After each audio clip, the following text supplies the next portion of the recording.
Okay, now we'll take a look at arranging, aligning, and distributing objects.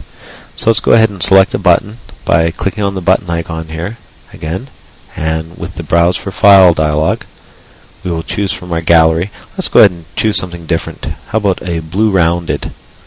And we'll press OK and OK. And we'll quickly generate a group of buttons by pressing Control D 5 times. And then I'm just going to drag them out onto my canvas here. I'm going to actually intentionally make sure that they're misaligned so we can demonstrate the alignment function first here. Okay, and I'm going to drag that out here into the middle. Now, there's 3 different ways we're going to look at of aligning these objects. And obviously in this particular scenario, what we want to do is align them like a column along that axis so that they go straight up and down like a column. So we're going to go ahead and select them all by dragging around them. And then we're going to actually go and choose the Align Horizontal function by right-clicking, and then from the Align area, choosing Center Horizontal. And as you can see, there's a shortcut key for that too, of Control-Alt-2. So I'll press that. As you can see, it made it into a nice, neat, straight column.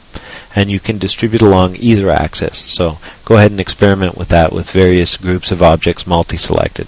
They don't have to be the same size, they don't have to be the same type or anything, and you can actually do this with groups as well. We could align groups to other groups or to individual objects or even to the page by selecting the to-page option here from your Align menu.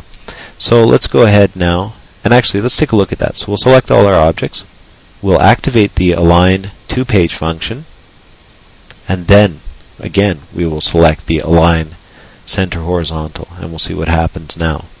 As you can see, it aligned them to the page and along that same axis. So now we've got a neat column and it's aligned directly to the page. Okay, so let's take a look at another way of doing the same thing. I'm going to press Control Z to undo and get back to where we were here. We're going to take a look at the alignment toolbar here that we've made part of our default workspace in the original lesson. Okay, so let's go ahead and press Control A to select them all if you haven't already. And you can see that we have our to-page icon activated here. Let's go ahead and take that off for now. And this time let's align them to the left side. So for example, each left side of each button is going to be lined up with each other. And we'll do that by selecting this icon here, Align Left.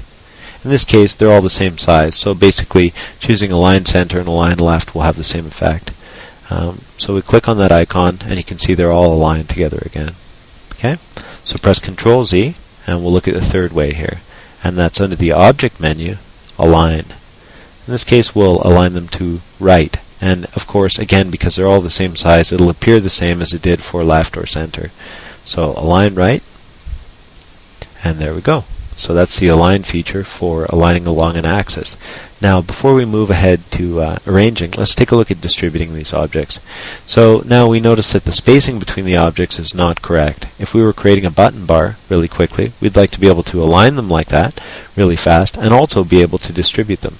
So we can actually, from the same functions, the Align set of functions, and we'll choose Align, Distribute, Vertical. And that's basically going to space these equally along that axis. So let's go ahead and select that.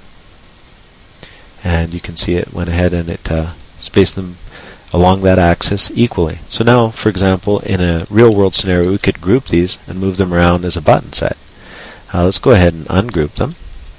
And I'm going to press Control Z actually to go back here and get them so they're not distributed properly anymore.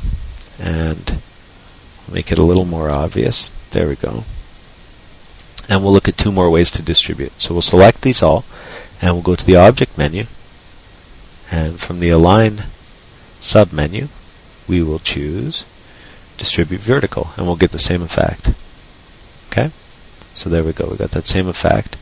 I think we're out of alignment here, so I'm actually going to choose Align Center Horizontal just to make sure. There we go. And you can see we've got that evenly spaced effect again, and it happened right away.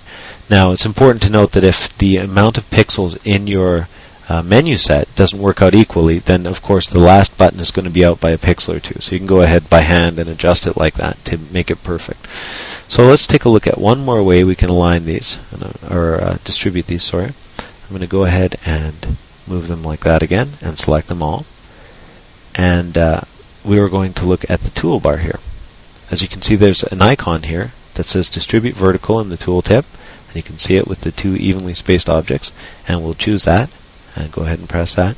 As you can see, it goes ahead and spaces them just like it did the first two times.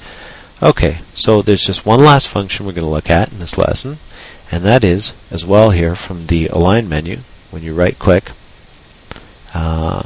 you can see that there's these Make Same Width, Make Same Height, and Make Same Size options.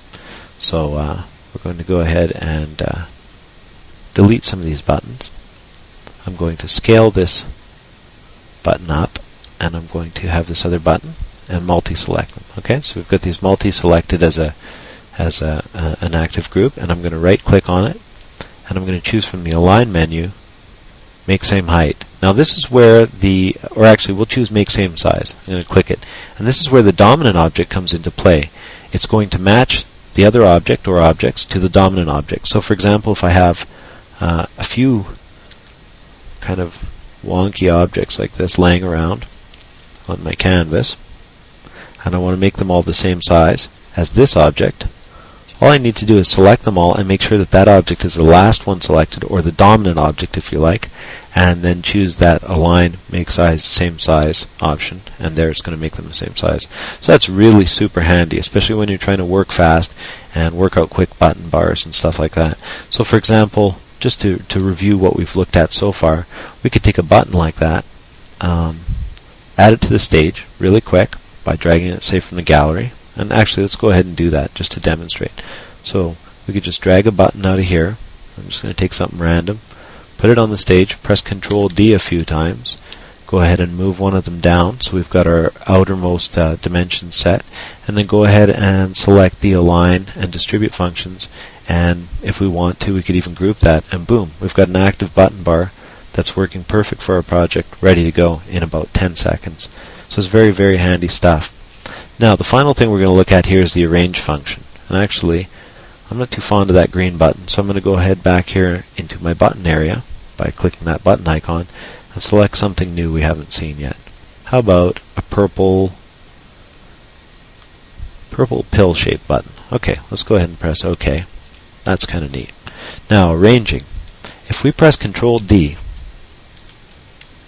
you'll notice that there's a stacking order, or a third dimension if you like. We call this the Z order, and that is to say that some objects are on top of other objects, right?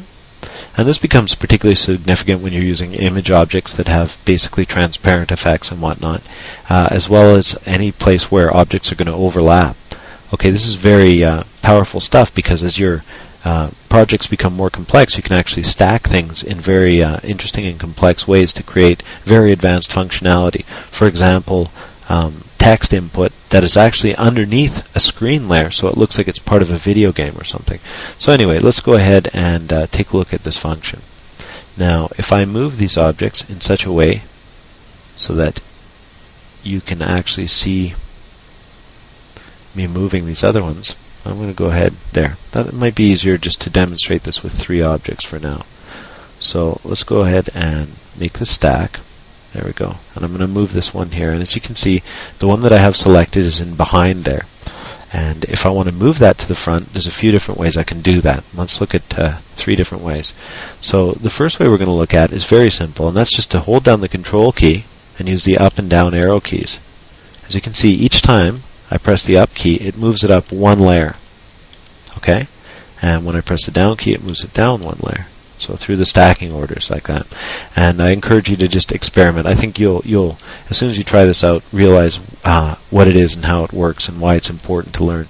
But the other option there is that if you press Control Shift instead of just Control and use the up and down arrow keys, you actually toggle from front to back. So Control Shift up key brings you to the uppermost layer, or the front, and Control Shift down key brings you to the backmost layer, or to the rear.